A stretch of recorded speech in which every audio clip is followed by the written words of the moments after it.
estamos de nuevo, vamos a retomar el curso de formador de implementadores de la norma ISO 22000 versión 2018. En esta oportunidad vamos a continuar con el módulo 3, que hace referencia al requisito 8 y específicamente a lo que hace el detalle con respecto al contenido programático, que tiene que ver con punto 8.5, que tiene que ver específicamente con el análisis de peligro.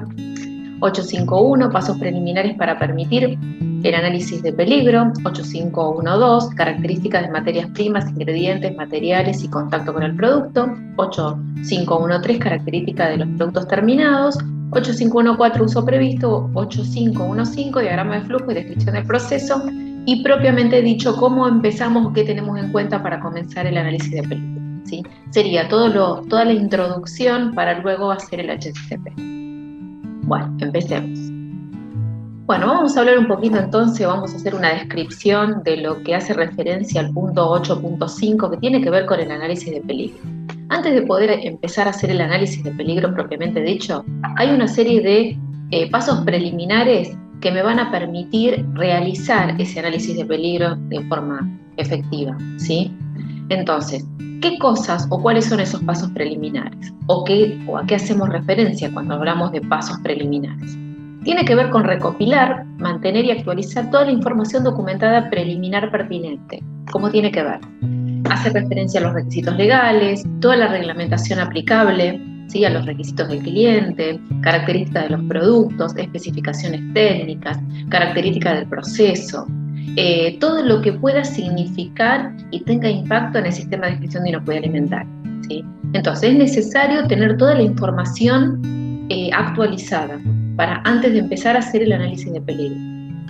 Lo que nos va a pasar generalmente cuando empezamos a implementar la norma, generalmente el análisis de peligro no está hecho porque lo que tenemos implementado son las buenas prácticas, que como vimos en el módulo anterior, cuando hablamos de las buenas prácticas hay un montón de puntos en común con respecto a los prerequisitos, pero con respecto a los prerequisitos existen justamente temas adicionales que tenemos que ir incorporando. Bueno, la realidad es que tenemos, antes de empezar a hacer el análisis de peligro, todo lo que tiene que hacer referencia a la implementación de los prerequisitos tiene que estar planteada, tiene que estar implementada y tiene que estar en curso, ¿sí? Entonces tenemos que mostrar garantía de la eficacia del cumplimiento de los prerequisitos.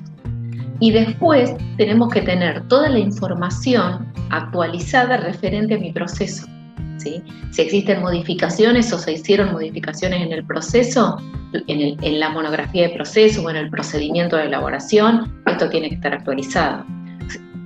Con respecto a las especificaciones técnicas de producto, también tenemos que tener la última versión y tenemos que tener garantía de que la especificación que tenemos se adecúa a la realidad de lo que estamos elaborando, ¿sí? Entonces, muy importante para poder partir y hacer un buen análisis de peligro, tener en cuenta que toda la información que tenemos tiene que estar actualizada. Entonces, antes de empezar con el análisis de peligro, tenemos que hacer un repaso de toda la información y verificar si requiere algún tipo de actualización o no, ¿sí? Eso es muy, muy importante, porque es el punto de partida para el comienzo, ¿sí? Porque sobre esa información es la que nosotros vamos a utilizar para hacer el análisis del peligro.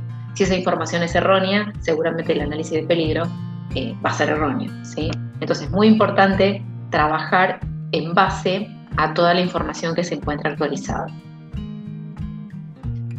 Bueno, cuando hablamos del análisis de peligro, que hace referencia al punto 8.5 de la norma, decimos que no hay mucha diferencia entre los requisitos establecidos por los principios del HACCP establecidos en el Códex Alimentarios y la información que vamos a encontrar en el requisito de la norma, ¿sí? Porque en realidad también la norma toma de base el Códex Alimentario, entonces no va a haber mucha variación, ¿sí? Inclusive, si quisiéramos, nosotros, las empresas que tienen SENASA, por ejemplo, y que tienen verificado el HACCP por SENASA, lo que nos puede pasar o la diferencia que tenemos con la ISO 22, ¿cuál es? El análisis de peligro se va a basar en el mismo tipo de análisis de peligro. Lo que va a modificarse, por ejemplo, lo digo por experiencia propia, ¿no? Yo trabajaba para una empresa que el análisis de peligro estaba vinculado a los requerimientos de SENASA porque la empresa tenía SENASA. Y después quiso empezar a trabajar con el HACCP referido y con la norma ISO 22000. Bueno, ¿qué fue lo que nos pasó? En realidad, El HCCP que tiene SENASA tiene un árbol de decisiones, por lo cual me va a definir si el peligro es significativo o no es significativo, y a la vez si es un PCC o un prerequisito operativo, ¿sí? O un punto de control, en el caso de SENASA.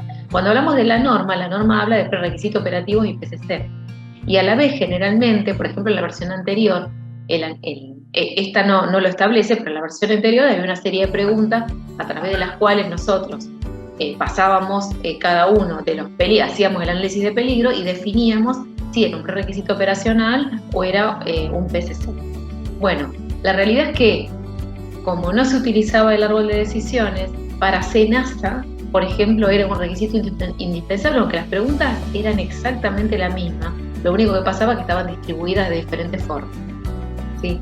Bueno, SENASA no lo interpretaba de esa manera, entonces para SENASA teníamos un HCCP mostrando el árbol de decisiones, y en ese momento, cuando se empezó a trabajar, esto ya hace un par de años, en donde la norma tenía una versión anterior, el formato era a través del árbol de decisiones, era una serie de preguntas, entonces para la norma teníamos una serie de preguntas, ¿sí?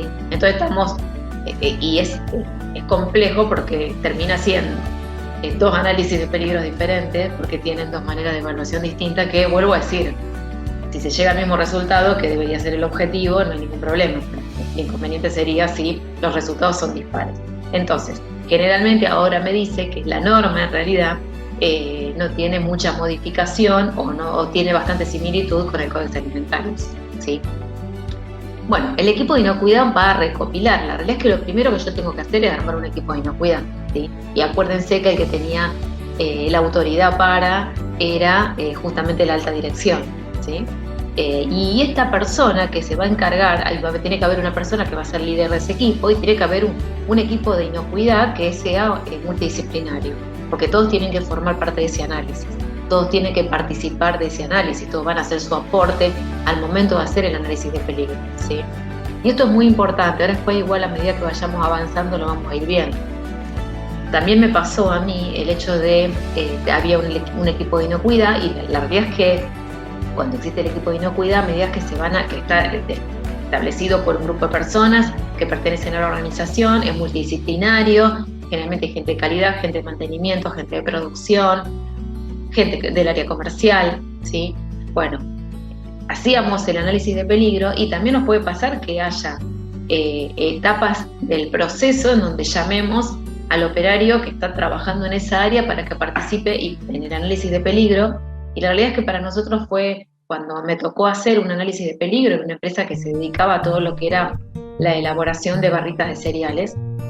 Fue muy importante la participación del personal de planta, porque incluso cuando hicimos el análisis de la etapa de envasado, surgió que había un peligro de contaminación física por un desprendimiento de un tornillo que salía de la boca envasadora cuando se envasaba en algún momento más a granel, era en el caso de algún tipo de cereal particular, y nos dimos cuenta que la problemática era porque tenía un sujetador la boca de envasado, y lo que pasaba es que tenía como dos tornillos que la sujetaban, y lo que pasaba normalmente es que los tornillos no eran los adecuados, mantenimiento ponía que se les ocurría, la realidad es que todo el tiempo se cortaban porque no eran los que deberían ser utilizados para esa operatoria, entonces constantemente había un peligro de contaminación cruzada, ¿sí? Entonces, y eso surgió a partir de la persona que participó en el análisis de peligro, que es la persona que pasa todos los días, ¿sí?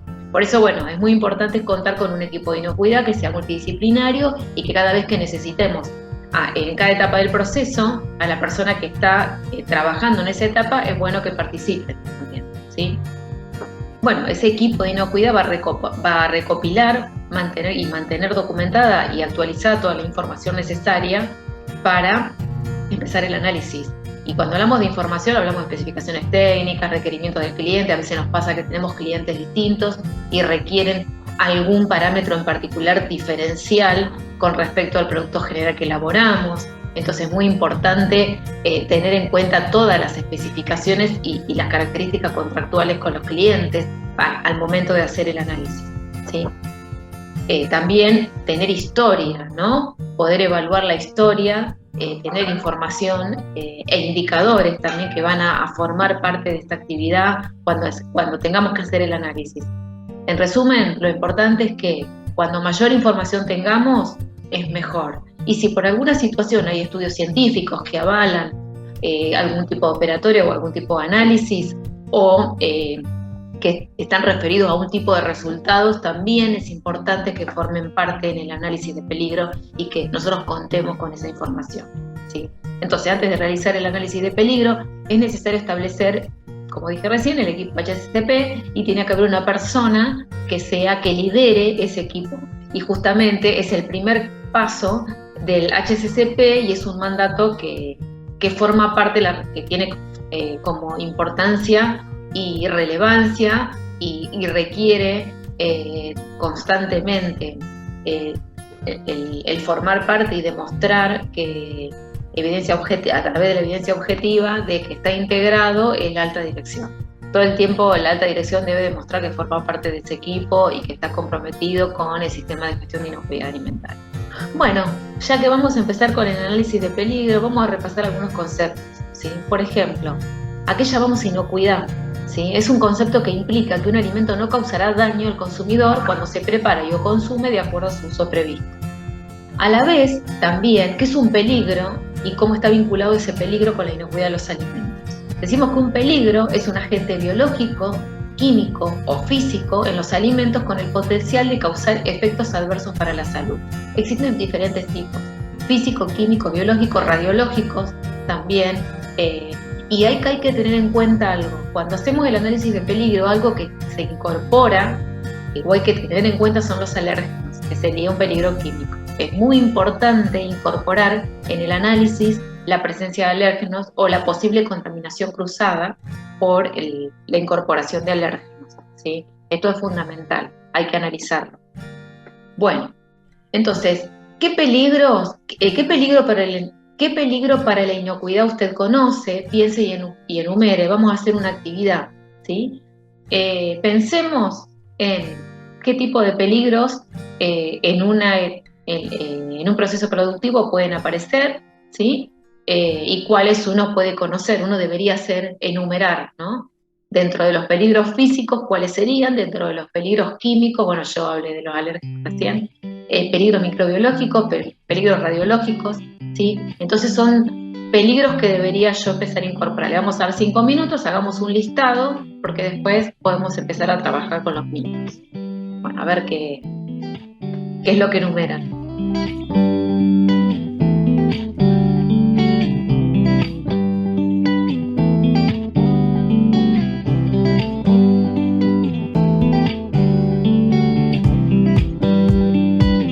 Bueno, una vez que ya enumeraron los peligros, vamos a hacer otro ejercicio y vamos a relacionar. Vamos a ver que del lado izquierdo tenemos un grupo de peligros. Del lado derecho tenemos medidas de prevención. Lo que deberíamos hacer es o unir con flechas o ponerle el numerito que corresponde a cada uno, ¿no? Deberíamos vincular el peligro con la medida de prevención, ¿sí? Bueno, para esto le vamos a dar 5 minutos porque es rápido, es para empezar a ejercitar, ¿sí? Porque después, en realidad, cuando tengamos que hacer el análisis, definamos los peligros significativos, vamos a tener que definir medidas de control. Entonces, por ahí, ¿cuáles son las medidas de control y las medidas de prevención para que estos peligros se originen, ¿sí? Bueno, como peligro para la salud, los voy a enumerar: son restos de desinfectante, bacterias patógenas, pesticidas, vidrio, excremento de roedores, trozos de pintura, gluten, almendras en avena, elementos metálicos, cucarachas en pallet. Las medidas de prevención: lavado de manos, mantenimiento edilicio, control de plagas, uso de uniforme, manipulación cuidadosa, uso de agua potable, limpieza de equipos, protección de luminarias, uso de imanes, control de transporte, ¿sí? Debería vincular cada peligro con cada medida de prevención.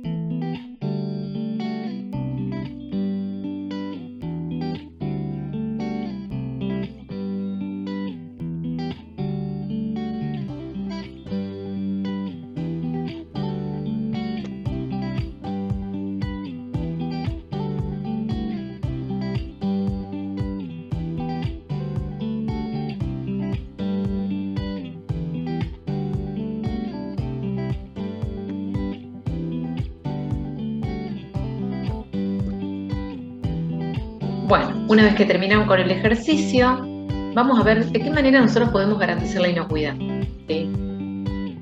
De determinadas maneras, de diferentes formas. Por ejemplo, controlando las materias primas y los productos terminados, haciendo un control del proceso.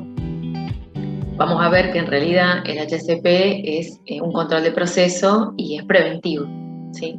Aplicando medidas que aseguren que el proceso estará bajo control a través de los programas de prerequisitos y el HACCP. Acuérdense que hasta el momento, cuando hablamos de el programa de prerequisitos, hace referencia o está vinculado a toda la organización. Y es muy importante que al momento de empezar con el análisis de peligro para realizar el HACCP, es sumamente importante que los prerequisitos se encuentren implementados de forma eficaz, ¿sí? Si no, nos van a después, aunque definamos controles en el proceso, vamos a tener desvíos por incumplimiento de los prerequisitos. Bueno, seguimos repasando un poquito. ¿Qué es el HACCP? El HACCP es el análisis de los puntos críticos de control y, como dije recién, por convención internacional se usa la sigla HACCP. A la vez, como dije anteriormente, es un proceso o un sistema preventivo cuyo propósito es garantizar la inocuidad de los alimentos. El énfasis del control se hace en el proceso de fabricación y no el producto terminado. Esto es muy importante. Y si yo tengo 5 procesos distintos, voy a tener 5 HACCP, ¿sí? Por ejemplo, yo en una planta tenía elaboración de quesos blandos y semiduros, elaboración de mozzarella y queso fundido, entonces tenía 2 HACCP distintos, ¿sí? Entonces, muy importante primero identificar los procesos para después saber qué cantidad de HACCP iba a ser, ¿sí? Entonces, muy importante tener muy claro eso. A la vez decimos que el HACCP es una técnica y como tal necesita de personas para que funcione. Por eso el equipo multidisciplinario y que todos participemos, porque cada una de las personas que participan va a hacer un aporte de su experiencia, de la historia, de su conocimiento para un mejor análisis, ¿sí? Para que sea eficaz, las personas encargadas de su implementación tienen que tener la capacitación necesaria para aplicarlo y estar comprometidas con sus resultados. La inspección tradicional se concentra en lo que se ve el día de la visita. Esto hace referencia a 2 cosas. Primero, acuérdense que habíamos hablado al principio cuando hablamos de competencia. Bueno, acá es importante que la persona que se va a encargar de la implementación del HACCP sea una persona que está capacitada y que demuestre la capacitación mediante un curso que haya hecho, ¿sí? A la vez, esta persona tiene que capacitar al equipo. El equipo que de inocuidad y el equipo HACCP tiene que estar capacitado. Y a la vez también en toda la gente que participe, toda la gente de la planta tiene que estar capacitada. Entonces es fundamental la competencia de la persona que va a ser la que va a implementar, como así también la capacitación a todo el personal que va a formar parte, ¿sí? Es fundamental. Y cuando dice la inspección tradicional se concentra en lo que se ve el día de la visita. ¿Qué quiero decir con esto? Tiene que ver con la auditoría. Cuando tengan la auditoría, después vamos a ver más adelante las etapas y la parte de la auditoría y cuáles son las etapas en sí de la auditoría que van a recibir para certificar, por ejemplo, es una foto del día, ¿sí? Aunque yo después le diga, no, pero en realidad esto no, bueno, el auditor ese día va, analiza, verifica, observa y es la foto del día. Y con respecto a eso va a definir la eficacia del cumplimiento de los requisitos de la norma, ¿sí? La inspección de HACCP evalúa el establecimiento de acuerdo con lo que sucede en el tiempo y se concentra en las etapas de proceso que son críticas. Bueno, ¿qué es el HACCP? Es el análisis de peligro, que tiene que ver con un proceso de recopilación y evaluación de la información sobre los peligros y las condiciones que pueden dar origen a esos peligros. Y los puntos críticos de control, que tiene que ver con las etapas del proceso de elaboración en la que debe aplicarse un control para evitar el peligro, eliminarlo, reducirlo a niveles aceptables. Esto puede pasar también, muchas veces nos puede pasar, es que detectamos el peligro, lo evaluamos, definimos que es significativo, pero no lo podemos eliminar en su totalidad. Entonces, posiblemente tendremos que tomar medidas. ¿Para qué? Para evitar que este peligro, reducirlo a sus niveles aceptables y evitar que justamente tenga un impacto en el producto, traduciéndose en la falta de inocuidad, ¿sí? Por lo tanto, lo que voy a buscar en esa manera, si no puedo eliminarlo, reducirlo a valores aceptables. Esos valores aceptables seguramente estarán en la legislación vigente. ¿sí? Pasa mucho con lo que es microbiología. A veces, por ejemplo, en el caso de lo que son los quesos, a veces no se eliminan los coliformes totales, ¿sí? Pero hay un mínimo y un máximo. Entonces, en realidad lo reduzco a los niveles aceptables que me establece la normativa vigente, ¿sí? Entonces, no siempre se pueden eliminar, a veces se pueden reducir. Bueno, ahora vamos a hablar un poquito y después vamos a ir viendo que esta norma, específicamente en el capítulo 8, hace referencia a todo lo que tenga que ver con el análisis de peligro y que cada una de las etapas. Bueno, el HACCP primero dijimos que hay una serie de pasos preliminares. Después se realiza el análisis de peligro propiamente dicho. Como consecuencia de ese análisis de peligro surgen los planes HACCP y de prerequisitos operativos. Luego, una vez que tenemos el plan, hay que realizar una validación de esas medidas que van a surgir y que están dentro de ese plan. Acuérdense que hablamos de validación y verificación, y la validación era anterior a la puesta en marcha de la medida, era hacer un informe y hacer una prueba para saber que la medida que definimos es eficaz y sirve, ¿sí? Y de eso va a salir un informe que me demuestre de que realmente es eficaz.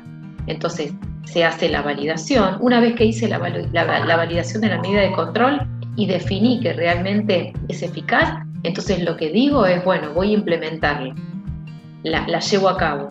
Y después lo que hago es verificar. ¿Qué significa verificar? Bueno, haciendo controles para verificar justamente que esa medida está controlada y que sigue siendo eficaz, ¿sí? Con la validación yo defino que esa medida que definí es eficaz. Con la verificación es como que voy viendo que la medida sigue sirviendo para lo que quiero controlar, por decirlo de alguna manera. Si hay una modificación o hay desvíos, tendré que aplicar una mejora, y con respecto a la mejora, después tendré que volver a generar las modificaciones correspondientes, implementarlas y volver otra vez con el ciclo. Bueno, ya tenemos toda la información. Una vez que tenemos toda la información del producto, tenemos información del proceso, tenemos características del producto que voy a elaborar, tengo las fichas técnicas, tengo los insumos que uso, características de todo y las fichas técnicas de todos los insumos que uso, tengo información sobre la declaración de alérgenos, si tengo alérgenos o no en la planta, si están afectando al producto, tengo información sobre el cumplimiento de los prerequisitos, sobre los procedimientos de higiene, tengo controles y me fijo de verificar esos procedimientos si son eficaces, tengo capacitado al personal, en realidad tengo toda una serie de documentación que está vinculada con los prerequisitos que están implementados. Entonces armo el equipo, digo, bueno, vamos a armar un equipo para el HACCP, un equipo de inocuidad, y ese equipo de inocuidad tiene que tener un líder, ¿sí? Tiene que ser alguien que vaya gestionando todas las actividades del proceso del HACCP. Por lo tanto, tiene que haber un líder. Se define un líder del equipo de inocuidad, ¿sí? Acá es importante entender que ese equipo, como dijimos antes, y lo dijimos en la filmina anterior, que es importante que haya gente de todas las áreas, que haya gente de producción, de mantenimiento, de laboratorio, de ventas, del área comercial también, la gente de compra, que es quien nos compra los insumos o las materias primas, ¿sí? Entonces es importante que todos participen en estas reuniones. Y a la vez, a medida que se vayan generando las reuniones para el análisis en cada una de las etapas del proceso, es importante que participe la persona operativa que hace la actividad, ¿sí? Porque vuelvo a decir, como en el caso que les contaba hoy, en el caso de la envasadora, a nosotros nos aportó algo que no estaba contenido dentro del peligro, no lo hemos analizado, ¿sí? Porque no sabíamos que se cortaba, que se rompía, y cuando empezamos a ver por qué se cortaba o se rompía aplicando una herramienta como los 5 por qué, bueno, ahí surgió el tema de que en realidad el soporte no era el soporte adecuado. Después en realidad lo que se hizo fue modificar el soporte y ya no había una necesidad de colocarle ese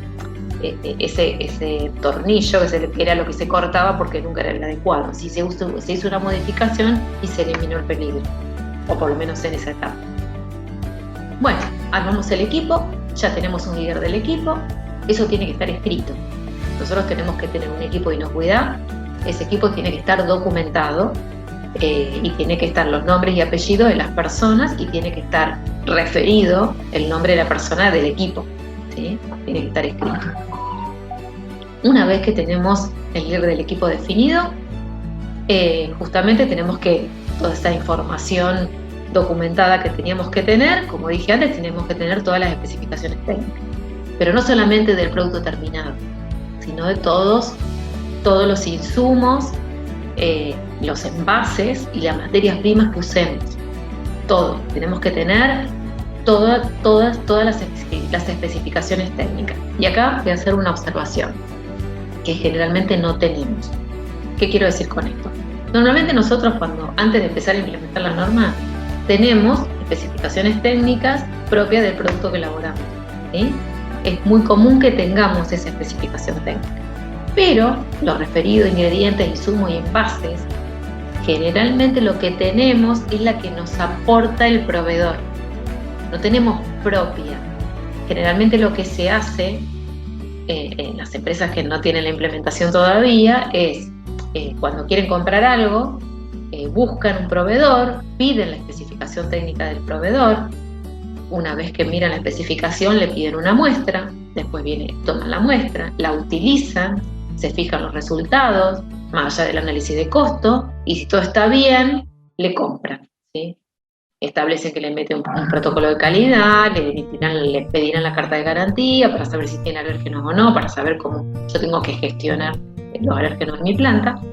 Pero lo que nosotros pedimos, o lo que generalmente se requiere, es que la empresa tenga su propia especificación técnica de insumos e ingredientes, ¿sí? Y no solamente tenga la que le emite el proveedor. Porque en realidad, lo que nosotros tenemos que saber, que si queremos comprar algo, nosotros tenemos que emitir la especificación técnica y decirle al proveedor que nosotros queremos saber si su producto concuerda con nuestra especificación técnica, ¿sí? Normalmente, vuelvo a decir, es al revés. O sea que algo que van a tener que tener en cuenta al momento de la implementación es que ustedes tienen que tener sus propias especificaciones técnicas, no solamente de producto terminado, sino también de todo lo que hace referencia a insumos y envases, ¿sí? O todos los tipos de ingredientes que usen. Entonces tienen que tener sus propias especificaciones, no solamente la del proveedor. Pueden tener la del proveedor, no hay problema, pero ustedes tienen que tener la suya, ¿sí? Que posiblemente, en la mayoría de los casos, va a coincidir con la del proveedor, pero bueno, tienen que tener las propias, ¿sí? Esto lo aclaro porque normalmente siempre se tiene la del proveedor y la realidad es que una de las cosas que tenemos que tener es nosotros nuestras propias especificaciones técnicas, no solamente de producto terminado, sino también de ingredientes o insumos. Bueno, a la vez, esa especificación técnica tiene que decir el uso previsto, ¿sí? El uso esperado. Esto es importante, el tema del uso previsto en las especificaciones técnicas y en el caso de los envases también, ¿no? En el rótulo, que esté establecido el uso previsto. Acá también pasa que si hay algún producto, vuelvo a decir, creo que lo dije en otro de los videos, a veces requiere una preparación previa antes del consumo, si es un producto que va a consumidor final. Y si yo no establezco bien cuál es el método de cocción y que está precocido y que no está cocido, pasó con las salchichas, que la gente abría el paquete y consumía, y no está cocido, está precocido, ¿sí? Entonces, muy importante el detalle del uso previsto, para que cada uno sepa de qué manera lo tiene que usar y para qué lo puede usar, ¿sí? Esto también elimina la posibilidad de reclamos. ¿Por qué? Porque si yo no digo cuál es el uso previsto y cada uno lo usa como le parece, y después lo usó para algo que no correspondía o de manera equivocada, y el consumidor no tuvo el resultado esperado, seguramente me va a reclamar, ¿sí? Entonces me va a reclamar por algo que en realidad tuvo un mal uso, pero nadie le dijo cómo tenía que usarlo. Entonces es muy importante siempre que esté definido el uso previsto, ¿sí? Eso es muy importante. Y acá está lo más importante, que es el diagrama de flujo, que va a ser la base para poder hacer el análisis de peligro. Tengo que tener un diagrama de flujo y ese diagrama de flujo tiene que ser verificado in situ.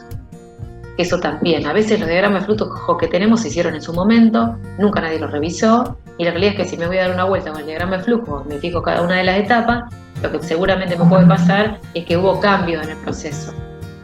eliminaron etapas, incorporaron equipos, hay cosas que cambiaron en ese diagrama de flujo y no están actualizadas. Entonces es muy importante actualizar el diagrama de flujo. El diagrama de flujo se hace con la gente de producción, ¿sí? Una vez que ese diagrama de flujo está, lo que se hace es hacer una recorrida y verificarlo in situ, y eso tiene que estar escrito y demostrado, que se hizo una verificación in situ de ese diagrama de flujo, ¿sí? Es la base, es lo más importante. Si yo parto de un diagrama equivocado que no es el real, seguramente el análisis de peligro no va a estar referido a la realidad de mi plan, ¿sí? ¿Qué es un diagrama de flujo? Es una secuencia de interacción de las etapas del proceso. Son procesos realizados externamente, con la entrada de materia prima y productos terminados, con la incorporación de reprocesos, salida de productos, subproductos, productos intermedios y residuos. ¿Qué quiero decir con esto? Yo voy a hacer el diagrama de flujo, voy a escribir cada una de las etapas y voy a incorporar en ese diagrama de flujo. Va a haber un montón de entradas, va a entrar el packaging, va a salir producto terminado, va a salir producto que no es conforme, se va a incorporar el recupero. Tendría que estar bien definido dónde está el recupero, en qué etapa del proceso se incorpora. Acuérdense cuando pensamos en el programa de prerequisitos, que justamente yo hablé un poquito específicamente sobre el reproceso y que a mí me parecía que era importante de resaltarlo y detallarlo, porque generalmente no hay un procedimiento de reproceso, o el procedimiento que existe es inconcluso, porque no me dice características de cómo lo tengo que incorporar, en qué etapa lo tengo que incorporar, en qué proporción lo tengo que incorporar, bajo qué condiciones lo considero para un reproceso, ¿sí? Entonces es muy importante que ese diagrama de flujo sea lo más detallado posible y que tenga toda la información necesaria para poder lograr después hacer un análisis de peligro, ¿sí? Es fundamental lo necesario de que ese diagrama de flujo sea lo más real posible y lo más completo posible, ¿sí? Bueno, tiene que estar verificado por el equipo de inocuidad.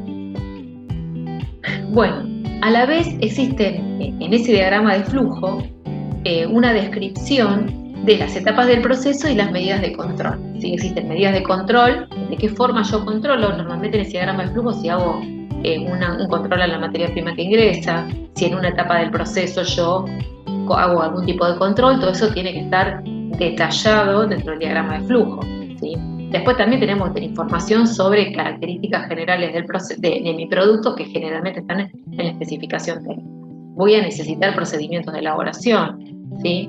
Y después todo lo que tenga que ver con, que ahí lo vamos a tener en cuenta y están asociados a la especificación técnica, todos los requerimientos legales y de los clientes en particular. Acuérdense que yo hoy comentaba, por ejemplo, a veces hay clientes que son específicos y quieren un producto con una característica particular y posiblemente con un parámetro específico diferente al resto de los clientes, y nosotros, porque comercialmente conviene y se puede hacer, y el cliente nos quiere comprar nuestro producto, le hacemos un producto a medida, ¿sí? Entonces yo tengo que tener claro cuáles son las características y los parámetros para la elaboración de cada producto que hacemos, ¿sí? Por lo tanto, tenemos que tener muy claro los requerimientos del cliente. Y acá también hay algo a tener en cuenta.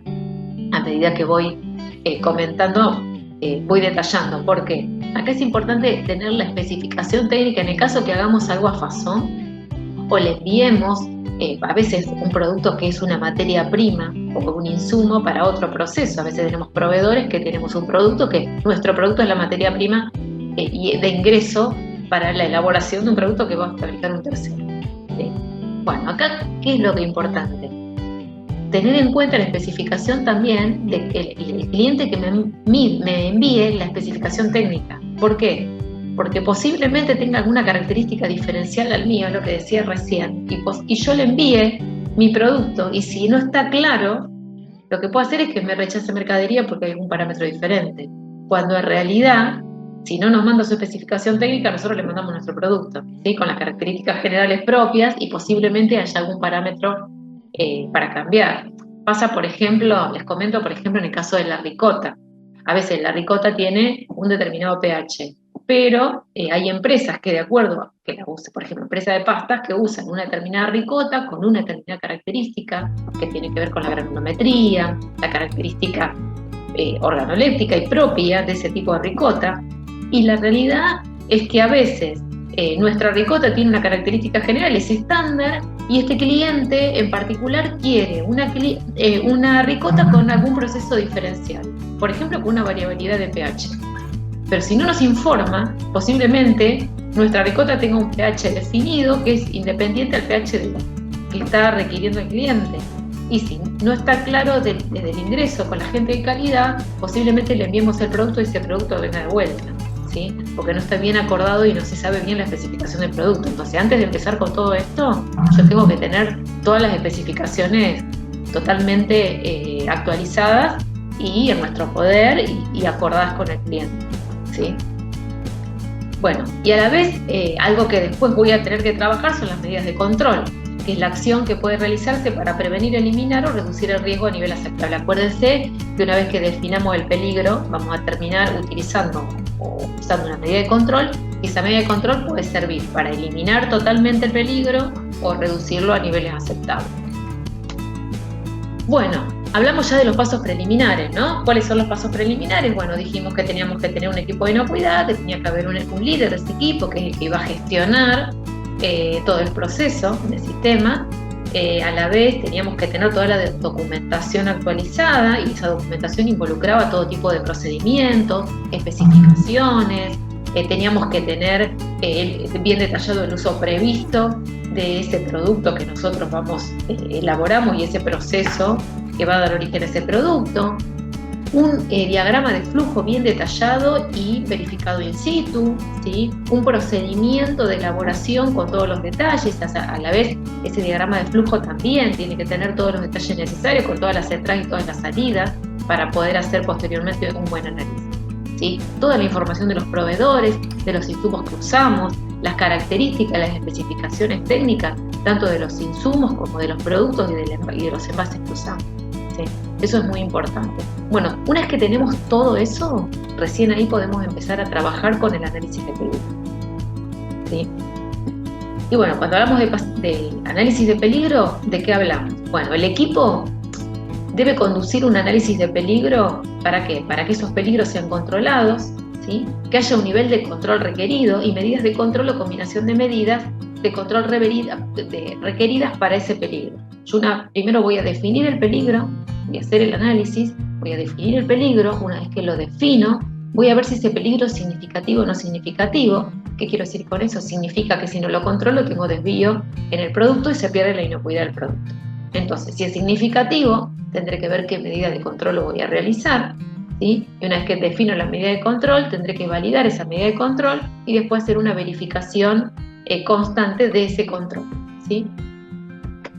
Bueno, vamos a empezar un poquito con más detalle a qué hacemos referencia cuando hablamos de análisis de peligro, ¿no? Que decimos que es una identificación de peligros y determinación de niveles aceptables. Decimos que todos los peligros razonablemente previsibles se deben identificar y documentar. Existe una información preliminar y datos recolectados, que es lo que veníamos hablando recién. Es importante la experiencia, acuérdense de la persona esta en el área envasado que formó parte del análisis y que nos acompañó y hizo que encontráramos un peligro donde no lo habíamos visto. Es importante tener en cuenta acá información interna o externa. También trabajar con todo lo que es reclamos, ¿no? Todo el análisis de reclamos, todo lo que hace referencia al análisis de reclamos es importante al momento de hacer y también tener un índice de reclamos, hacer un análisis y definir cuáles son los reclamos, cuáles son reales, cuáles fueron las causas, ¿sí? Hacer un análisis de esos reclamos y un análisis de causa, tomar una acción. Entonces eso es muy importante porque forma parte de este análisis de peligro. Información de la cadena alimentaria sobre qué peligros se pueden originar, ¿sí? Requisitos legales, reglamentarios de clientes, indicar el o los pasos donde pueden introducir peligros y considerar los pasos anteriores y posteriores, y eso se va a ver sobre todo al momento de pasar por el árbol y definir si el peligro es significativo o no, ¿sí? Los equipos, servicios asociados y el entorno. Como ven, cuando hago el análisis de peligro tengo que tener en cuenta el todo en sí mismo, ¿sí? Todo aquello que me puede incorporar un peligro al proceso, ¿sí? Que puede ser el equipo, puede ser un servicio, el entorno, el medio ambiente, ¿sí? Y por lo tanto, si hay un peligro, tengo que analizar la etapa anterior y la etapa posterior, ¿sí? Bueno, determinar el nivel de aceptación en el producto final cuando sea posible, ¿sí? Era lo que yo decía, por ejemplo, en el caso de la microbiología, que a veces Existen parámetros que no se pueden eliminar en su totalidad, pero sí hay un nivel aceptable. Mantener información documentada de las justificaciones y el resultado de la determinación de los niveles aceptables, ¿sí? Yo siempre tengo que demostrar todo aquello que hago, tiene que ser verificable y todo lo tengo que informar, ¿sí? Bueno, identificación de peligros. Existen diferentes peligros físico-químicos, biológicos y radiológicos. Acuérdense de tener en cuenta el tema de los alérgenos. Esto hay que analizarlo en cada una de las etapas del proceso. Hay que tener en cuenta y analizarlo en las materias primas y en los insumos y en los envases que llegan a planta, ¿sí? Hay que hacer un análisis en cada una de las etapas, en cada uno de los ingredientes, en cada uno de los insumos que uso, ¿sí? Y se debe determinar el nivel aceptable en el producto final. Tener en cuenta los requisitos legales y de los clientes. Por ejemplo, para hacer una evaluación de peligro, lo que yo hago es defino cada una de las etapas de mi diagrama de flujo, etapa del proceso, hago una tabla, establezco todas las etapas del proceso y en cada una de las etapas lo que hago es un análisis según el tipo de peligro, tipo físico, químico, biológico, y así armo la tabla, ¿sí? Y lo que voy a determinar si es significativo o no, después pasándolo por el árbol, pero primero lo que yo voy a analizar es la severidad, que tiene que ver con la gravedad, y la probabilidad de ocurrencia de ese peligro, ¿sí? Eso me va a determinar si ese peligro es significativo o no es significativo, ¿sí? Y si deseo controlarlo o no deseo controlarlo. Puede ser que muchos peligros aparezcan, pero se encuentren controlados con los prerequisitos, ¿sí? Entonces, seguramente al hacer el análisis nos va a pasar que va a haber peligros, que van a ser peligros, pero al momento de verificar si son significativos o están controlados, vamos a tener alguna etapa donde lo controlamos, porque lo hacemos a través de los prerequisitos. Entonces, y después va a haber peligros que son propios, que se van a transformar en PCC, en puntos críticos de control, que son los que sí o sí tenemos que controlar, de lo contrario vamos a perder la inocuidad del producto. Una vez que se identifica cada uno de los peligros, tenemos que determinar si su eliminación o reducción a niveles aceptables es esencial para la producción de los alimentos inocuos y si es necesario el control para asegurar el alcance de niveles aceptables definidos. Se deben evaluar, como dije recién, la severidad y la probabilidad de ocurrencia. Nos puede pasar que la gravedad sea tal que no pase nunca, pero si pasa, produce la muerte de una persona. Entonces eso es muy importante y es un peligro que voy a tener que controlar, sí o sí. Entonces es muy importante tener en cuenta la severidad y la probabilidad de ocurrencia. Y también entender que la severidad, cuando se hace el análisis, generalmente de un determinado punto, esa severidad va a continuar a través de todo el diagrama de flujo. No es que la severidad generalmente no va a bajar. Lo que va a subir o bajar es la probabilidad de ocurrencia, ¿sí? Pero la severidad en sí misma no tiene modificaciones. Sí lo tiene en un punto determinado, ¿no? Por ejemplo, tiene que ver con, no sé, la presencia de metales. La severidad siempre es alta. La probabilidad de ocurrencia posiblemente sea baja, alta, media o baja, ¿sí? Eso sí va a modificarse, pero la severidad siempre es alta y eso se arrastra durante todo el proceso. Eso es importante tenerlo en cuenta, ¿sí? Bueno, después se describe la metodología utilizada, cuál fue el formato de la matriz que usé para hacer ese análisis de peligro, ¿sí? Y los resultados de la evaluación de los peligros relacionados con la inocuidad de los alimentos se conserva como información documentada. Yo tengo que hacer ese análisis de peligro y lo tengo que mantener como información documentada. Y tengo que mostrar cómo hice ese análisis, cómo es ese análisis, cómo definí que esos puntos tenían que ver con, fueron definidos como significativos y como PCC o prerequisito operativo, ¿sí? Entonces, el valor de riesgo es igual a la ocurrencia por la severidad, la causa por los efectos, ¿sí? Para cada peligro significativo identificado se debe establecer una o una combinación de medidas de control. A la vez se debe categorizar, como lo dije antes, por requisito operativo o PCC. A la vez existe un enfoque sistemático que tiene que ver con la probabilidad de falla de funcionamiento y la gravedad de las consecuencias si falla, ¿sí? Ese es el análisis que yo voy a hacer en cada punto. Entonces acá es muy importante entender el efecto sobre los peligros significativos, la ubicación en relación a otras medidas de control, si se establece y aplica específicamente para reducir, eliminar el peligro a un nivel aceptable, y si es una única medida de control o parte de una combinación de medidas de control. ¿Sí? Y lo otro a tener en cuenta es la viabilidad para establecer límites críticos, medibles y o criterios de acción medibles u observables. Y también el seguimiento para detectar cualquier falla en el cumplimiento de los límites críticos y o criterios de acción. También hay que tener en cuenta la aplicación de correcciones oportunas en caso de falla, ¿sí? Entonces es muy importante definir cuáles son las medidas de control y cuál va a ser la selección y categorización de esas medidas de control, ¿sí? Para definir si es un PCC o un prerequisito operativo, ¿sí? Eso es muy importante. Bueno, una vez establecidas las características de las materias primas, los productos finales, el uso previsto y el diagrama de flujo, los diagramas de flujo detallados y verificados in situ, es el momento de realizar el análisis de peligro. Bueno, lo primero que vimos fueron las etapas preliminares antes de empezar a realizar el análisis de peligro. Lo que vimos recién es qué cosas vamos a tener que considerar y definir antes de sentarnos a hacer el análisis de peligro, ¿sí? Por lo tanto, recién definimos cuál va a ser la matriz por la cual nosotros vamos a empezar el análisis de peligro, definimos que tenemos toda la documentación actualizada, tenemos el diagrama de flujo, los diagramas de flujo verificados in situ, definimos cuál va a ser la forma para hacer dicho análisis, ¿sí? Entonces, una vez que tenemos todo definido, recién empezamos a hacer el análisis en sí mismo. Bueno, se pueden encontrar algunas notas que aclaren de dónde se puede obtener la identificación de los peligros, ¿sí? Bueno, siempre es tener toda la mayor información posible para poder ser certeros al momento de hacer el análisis, ¿sí? La evaluación de los peligros basada en su gravedad de daño y probabilidad de ocurrencia incluirá el establecimiento de medidas específicas o la combinación de ellas para prevenir o reducir el peligro significativo para la inocuidad a niveles aceptables. Todas las medidas aplicadas deben de verificarse que han funcionado como se esperaba. Acuérdense, yo voy a tener que validar primero, después voy a tener que verificar, ¿sí?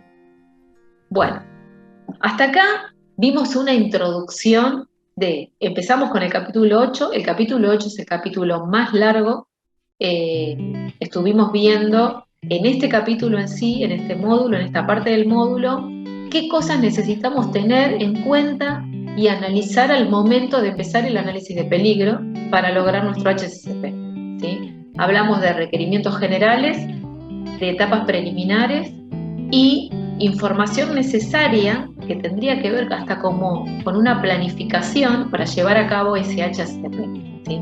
Primero tengo que tener en cuenta el equipo, toda la información actualizada que voy a tener y va a ser necesaria para ese análisis y de qué manera yo voy a llevar a cabo ese análisis de peligro.